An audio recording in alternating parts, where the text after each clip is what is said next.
Most self-help, it tells you just think positive, right? Yeah. Visualize success, all that. But what if a better life comes from, well, being real and maybe a bit indifferent strategically? Today, we're doing a deep dive into some, frankly, brutally honest lessons from Mark Manson's The Subtle Art of Not Giving a Feck. Uh-huh. We're using excerpts called The Subtle Art of Essential Focus.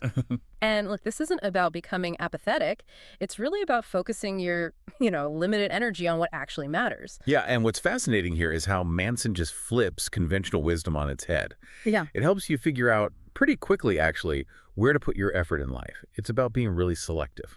Okay, so let's unpack that. His first big lesson. You only have so many flecks to give. It sounds blunt. It is blunt. Yeah. But the idea is, well, simple but kind of deep, right? If you Yeah. care about everything, every comment, every headline, you just burn out. Your energy's finite. Exactly. It's finite. So it becomes a strategic choice. Think of it like emotional currency. You have a budget.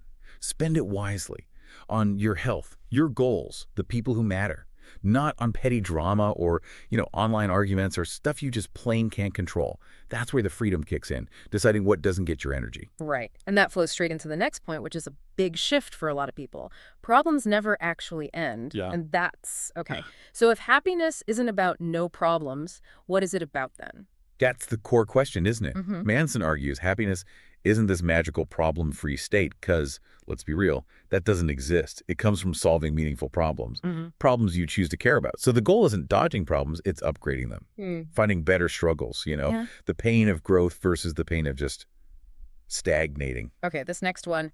This one can be tough. It feels a bit jarring at first. You're not special. No special victim status. No inherent entitlements. That sounds kind of bleak. How is that liberating? It does sound harsh initially, yeah, but the liberation is huge. It's not about hating yourself. It's about dropping this exhausting pressure to be amazing all the time, especially when everything online screams, be exceptional. Mm-hmm. Once you accept, okay, I'm human, flawed, growing, learning, like everyone else. Wow, so much energy freed up. You stop the endless comparison game. You can just be. No performance needed. Interesting. Okay, fourth insight. Responsibility equals power. And Manson draws a really key line between blame and a responsibility. You might not be to blame for something bad that happened, Right, you're not. but you're always responsible for your response. Oh. What does that look like practically? How does taking responsibility give you power? That's where you take back the reins. You reclaim your agency. Stuff happens, absolutely. Mhm. Not your fault. But how you react, what you do next, that's always, always on you. Taking ownership of that response, that's control. It's not about letting people walk over you. It's about seeing where your power actually is in any situation and using it. Okay, so this kind of leads to maybe the biggest, most challenging idea. Life is suffering. But, and this is the twist, we get to choose which suffering. We choose our pain. Exactly. That's the empowering part. It's not about seeking out pain, obviously, but about choosing what's worth the struggle. Mhm. Think about it. A great relationship takes difficult conversations. Right. Meaningful work involves stress and effort. Self-respect requires discipline, saying no sometimes. All involve a type of pain or discomfort. But Manson's point is these are the pains you choose because they lead to something valuable. They're different from the pain of, say, regret or living a life that isn't yours.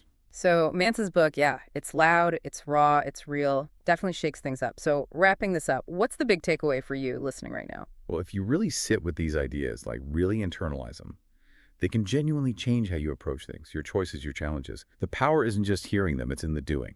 So maybe ask yourself, which of these truths kind of hit you the hardest just now? Which one feels Oh.